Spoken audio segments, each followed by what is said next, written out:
Hello, everybody, and welcome back to another episode of At the Basecamp, your number one classified France 44 podcast. I don't know if there's actually any other community podcasts out there that might be taking over us. Right? The number one. Yeah. We'll class it here, but yes, hello and welcome to episode 3. I'm your host, Crispy, and today I'm joined by Sheldon. Hello. Who many of you will likely know, who's from the Team 17 community side. You'll have seen him in the Discord if you're there. If you're not, why not? It's a good question. It is a good question. We want to hear from you and speak to you, which we've been doing everywhere. So for this episode, I was kind of thinking we'll focus more on the community aspects since the game has released, not just because it's a bit of a sort of a spring break and people have taken some nice holidays after the game's come out. It's definitely not that reason. Are you saying that I'm a backup? That feels like I'm second-rate guest, is what you're saying. I never said that. You did. Okay. No. So, I mean, it's been, 3 weeks since launch now? No, it's just under a month now, actually. I think it's been about a month. Yes, so we're recording this 4th of April. 5th of March is when the full shebang happened. And it's been a really, really exciting time. We've been able to keep an eye on reviews and the forum posts that people are making and all the lovely content on YouTube. So we've had a wealth of stuff to just go over, which for me has been a bit of a different experience since most of the time I've worked on like early access titles or things that people are able to play as you develop. So it was not harrowing. That's the completely wrong word, but there was definitely before launch. We're all sitting in the office and like, do we have a banger or not? Do we have we done it? And I mean, I'll say I think we did. Looking at what people have been saying about the game, and it's been lovely. Has there been any standout moments for you since launch, Sheldon? Yeah, well, I mean, like you were saying, I think every developer of every game on the planet, right, has that sort of voice in the back of their head right before launch where they're thinking, is this as good as I think it is, or am I just like really deep in the development side of it, and I can't see the forest for the trees. But the minute the game comes out and Classified has had that really positive response, it's got very positive reviews on Steam, and it's consistently been there for like weeks and weeks at this point. I think that is just always a really nice reward for all of the work that you guys have put in on the development side, just to see that players are playing it and are enjoying it. So firstly, that's always great to see. For me, I think the way that you see players talking about some of the characters and their stories are obviously at the heart of the game, and seeing how people are kind of resonating with a lot of those stories and picking out their favorite characters and kind of developing that sort of squad of 4 resistance fighters that's kind of like their go-to and things like that. I think that's really good as well. It shows that the game has that depth and that kind of emotional hook as well that people that they enjoy. It's a really nice aspect of it. And we're falling into a genre of game that has pretty strong competitors, in the turn-based kind of tactics genre. So having that kind of emotional hook, as I said, and that story resonance with players is really, really good to see. I think it helps us stand out, right? Yes, and I'll agree with, like, it's been nice when people have sort of assessed the situation and they look at us and they go, okay, well, they're obviously not the size of Firaxis or have the budgets of Firaxis. So coming to expect XCOM 3 out of this is kind of ludicrous, I would say, from a personal standpoint. But there's people who've definitely been like, but for what is on offer here, it's really impressive. And I really like, just because it's at the forefront of my mind, like Darth Zombie made a video and he was just pointing out like they obviously like strategy games because they're doing these things that are in other strategy games, but they're twisting the formulas, they're pushing it in ways that obviously strategy and tactical fans have maybe been getting annoyed with. So that's just nice little things that I've been seeing in sort of comments or subreddit threads of people definitely understanding like, it's shouldn't come expecting some AAA bombastic blockbuster and get that more heartfelt, narrative driven with tactics that appease or appeal is probably the better word to people who really like this genre. Yeah, and I mean, we'll get it out the way at the beginning. Obviously, like you said, the comparisons to AAA games like XCOM are expected. It's just something you have to deal with is when you're like a community manager on a title like this. People always draw comparisons to what they know. But one of the things that I think we've seen a lot in like the community sentiment generally is they are plucking out those mechanics that are different in this title, like the morale system. You know, people love that whole side of every shot counts, and that's something that we went quite hard with in like the marketing side of things. You know, that is classified kind of like at its core is this idea that, you know, you're outgunned, you're behind enemy lines, but every action that you take can have an effect, whether it's on the battlefield and it's, you know, you shooting at an enemy soldier, or whether it's on pain map and the kind of work you're doing to prepare, you know, for the Allied invasion on D-Day. So I think, you know, there's a lot of elements that really do kind of classified in a different light to XCOM and other titles in that genre. And it's really good to see that players are noticing those and kind of coming back to them as elements that they really enjoy. Yeah, I'll kind of speak for Lee on his behalf here, but I definitely sensed a sense of glee in his voice when he was telling us that he was watching people streaming the game, and he was like, it's so great to see people taking like risky shots, like low percentage chance shots, because they know of like the morale and suppression and breaking. Like they really like grabbed onto that mechanic and are running away with it. So I think he did like they get it, which is just lovely to see. Yeah, definitely. I mean, it's fun, you know, like when you're in the heat of battle and you know that you can take those pot shots and it's not just a waste of a turn, you know, that opens up new strategic windows and opportunities. So yeah, really exciting. So that's just like kind of some of the things we've been seeing since launch. There's definitely been way more. I know I've been poking and posting in our team messaging channels of just like, listen to this, and everyone's now started being like, Chris, this is another 40-minute video. I can't. Yeah, the pain of community managers. Watching things at 1.25 speed if possible. But let's talk about some of the top things that people in the community have been sort of talking about in like critical sense about classified. So I've got it as the number 2 point here, but it was sort of the runaway topic at launch because of a bug that was in the game that was causing the bodies to magically disappear way too quickly. Turns out gamers like to see corpses. Odd, but you know, I get it. They want to see the chaos that they have sort of wreaked over the battlefield, right? So it makes sense. Just before you go into an extraction point, you just want to look back and just be like, damn, that was all my work. Good day's work. All right, let's go. Exactly. But since last week, 1.01 launched on Steam. So this has a fix for bodies disappearing too quickly, but we also added an option within the game settings. So there's a thing called corpse visibility. This only applies to PC at the moment, I'll clarify. But if you turn that on, then the bodies will not disappear at all, and they will remain.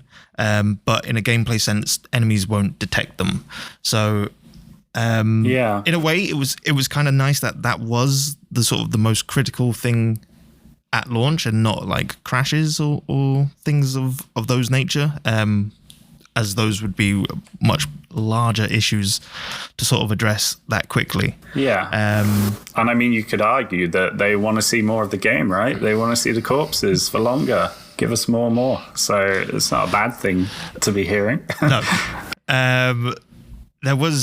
I'll have to find an image and share it with you, but whilst we were going through the testing phase of trying to sort out the bodies, a very ghoulish look on a soldier's face, as there was some texture problem, but it looked like they were just perpetually screaming as the corpse was laid on the ground. I liked it, but it was possibly just a bit too intense. Yeah, no, that's fair enough. And like at the end of the day, we're classified as focused on World War II, but it's not necessarily focused on like the horrors of war. So yeah, we want to have an uplifting story about resistance and kind of, the successes of that group of people without being too ghoulish, like you said. But that, as I said, that is now solved. For those who are playing on console versions, expect to see those changes come with 1.02, which will sort of lead in or segue into my next two topics that were getting discussed around launch. So a lot of people were discussing the strategic layer. Sorry if I'm able to speak. So this is things outside of battles. So like the Basecamp, loadouts, factions, the meta game with the regions, etc. So we've definitely been seeing a lot of conversation around those. And in a way, I think you were saying this earlier, Sheldon, like as developers, because you're working on a project for so long and so closely, that you can end up with kind of blinders on. And I think we'll admit that a lot of focus was on trying to teach about the combat mechanics within Classified, to a point that we maybe glossed over sort of the intricacies of what the strategic layer can provide. Yeah. I think in particular, I mean, we were able to get some analytics, but huge amounts of people, it seems, were not engaging with, say, tasks or hopping into the faction tab and understanding that they could use supplies to get new equipment and weapons, etc. So that stuff we've definitely seen. And as part of that, in 102, we hope to have some changes to help fix that. So specifically for tasks, we're looking into perhaps some sort of breadcrumbing situation where we could have the tasks area or the menu that it is be a bit more prominent visually. Just to sort of catch your eye, like, oh, what's this? And then you engage with it. Because I think the thing that a lot of people were getting tripped up on was not knowing that you could send people to the hospital. Right. So a lot of people thought, okay, I'll get people to chat or I'll leave them at Basecamp. I'll come back and they'll have healed up, I guess, which obviously isn't the case within Classified. So that's something we hope can help alleviate that situation. On top of that as well, there was the faction shop, and I've seen it multiple times myself when you've been watching YouTube videos or streams. But people go into the faction shop and they go, some flags. Cool. All right, back to the map. And you're like, oh, no, wait. There's more in there.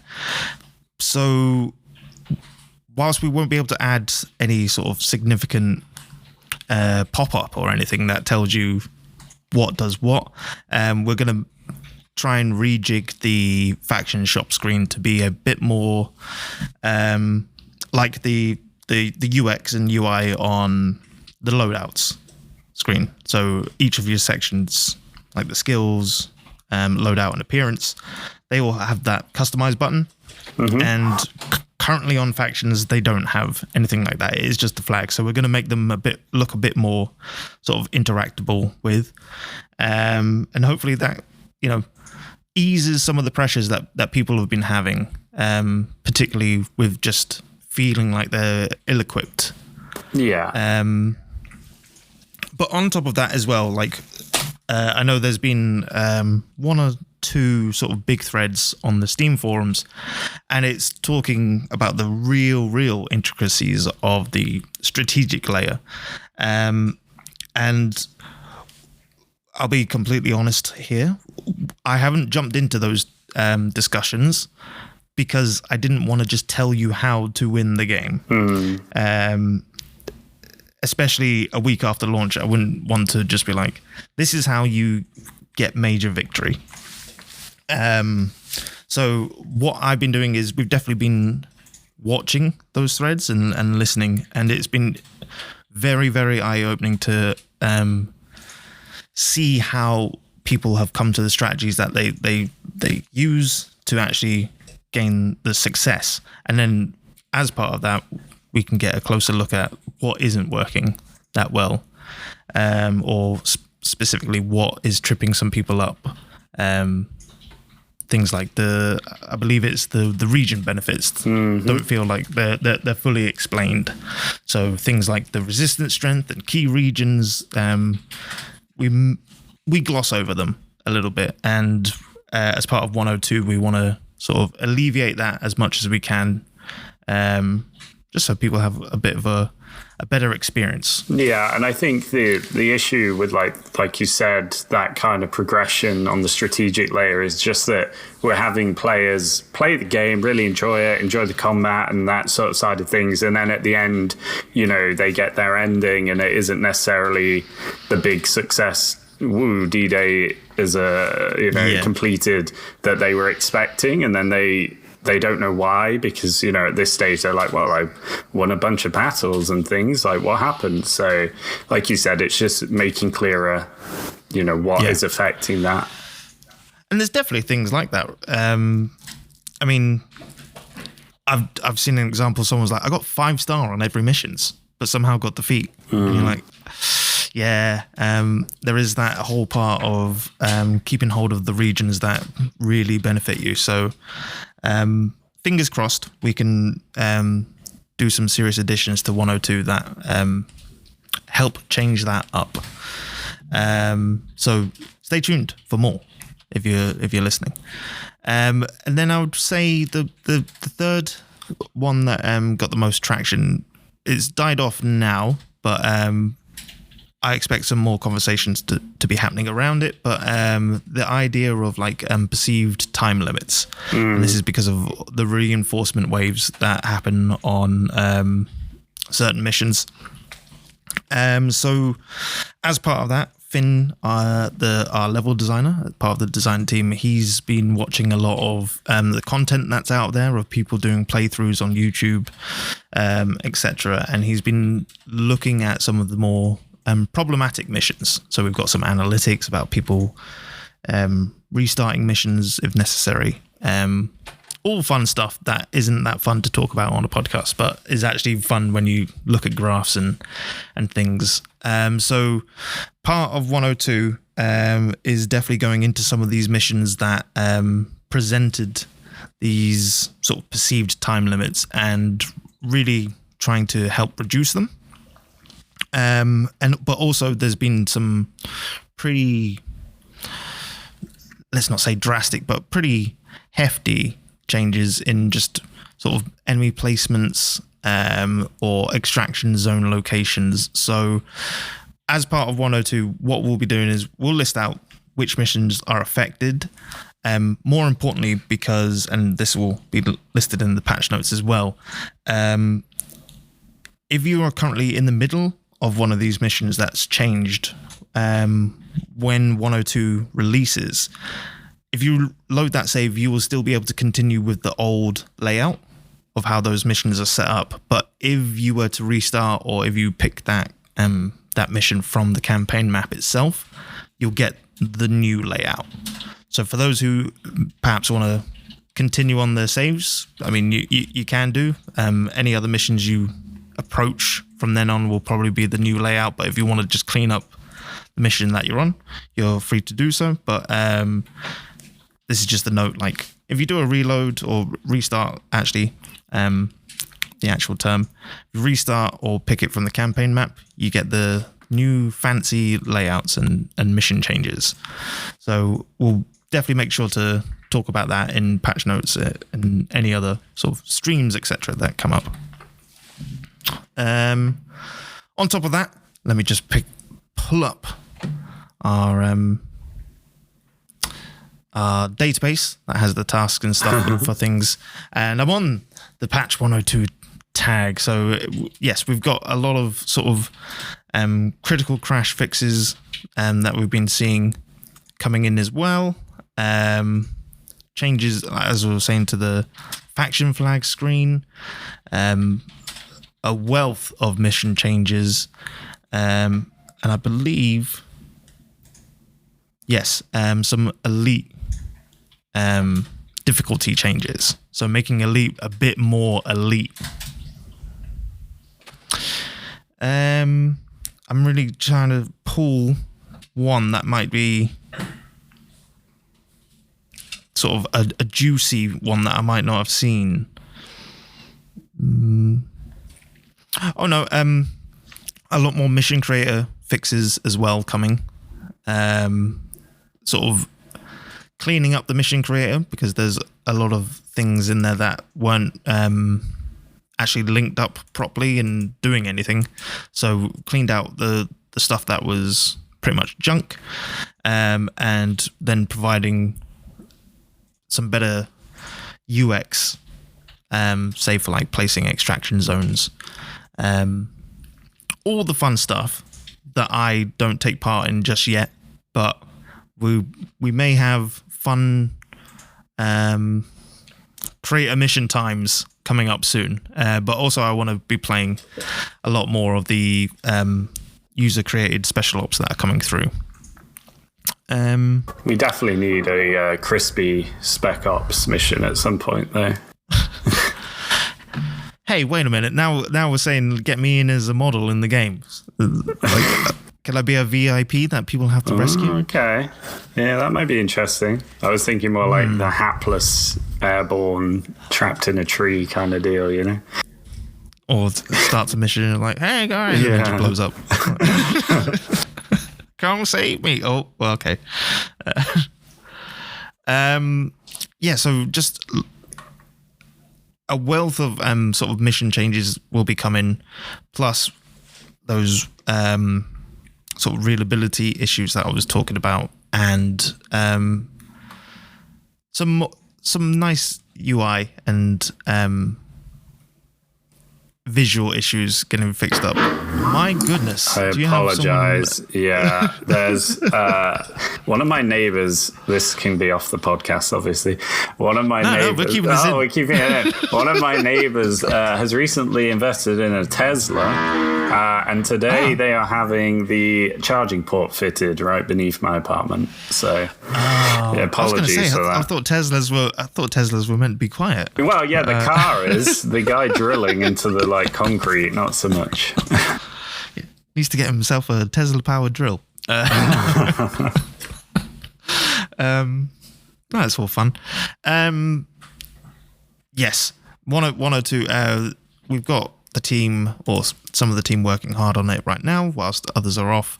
I think the mission changes were probably one of the most drastic that was happening. From a developer side of things, a lot of the levels had to... No, there was a concern that levels would have to be rebaked because moving people, shadows, etc., things of those natures, that are far too intelligent for me to comprehend,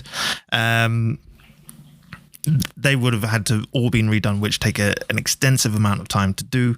But our man Kenny in the field, in the trenches right now, he's been doing some great work to make those save files still compatible once 102 drops, because that was kind of the biggest concern from my side. And I imagine you hearing this right now, you're like, people could have messed up saves. That's a bad time. We don't want that. I'm so sorry. It's okay. It's been quiet for most of the morning, and then, always here.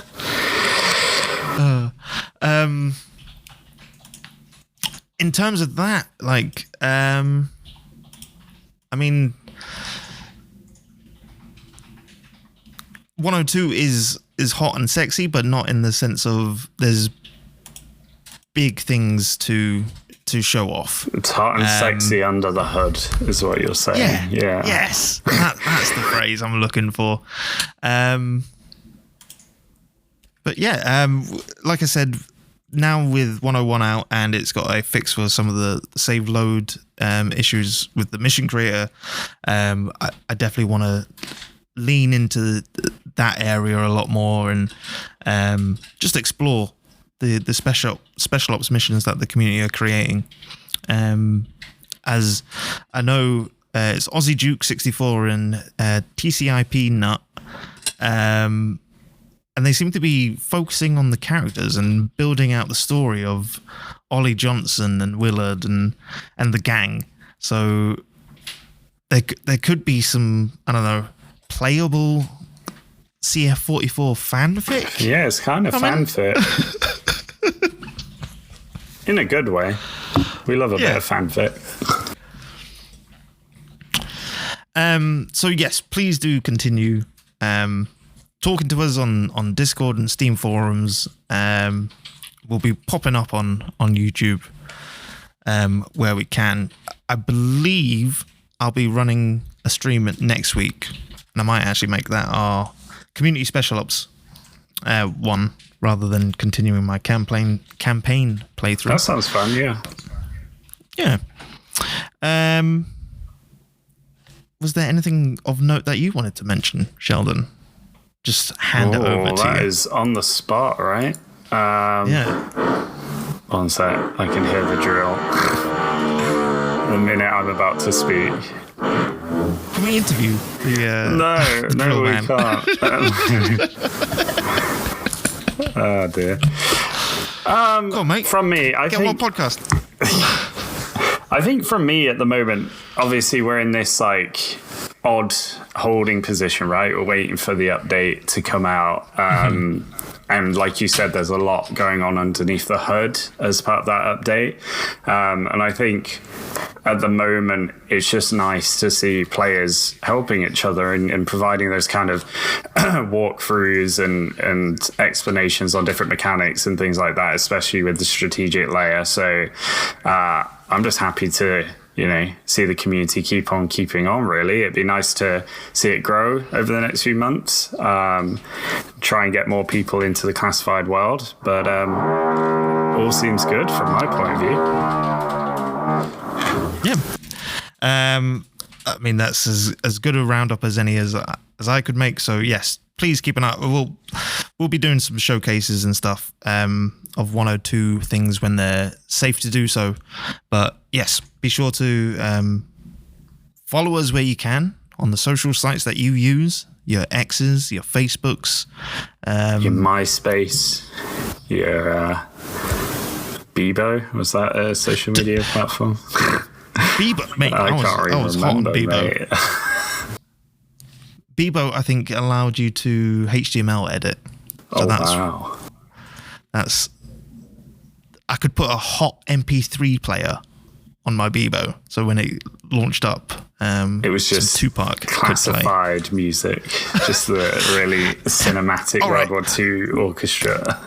If we're going into another sort of tangent, and it is classified related, but I have been using the Spotify DJ a bit more lately, and 2 days now, it's just busted in a classified soundtrack into the Spotify DJ, and I was like, this thing gets me.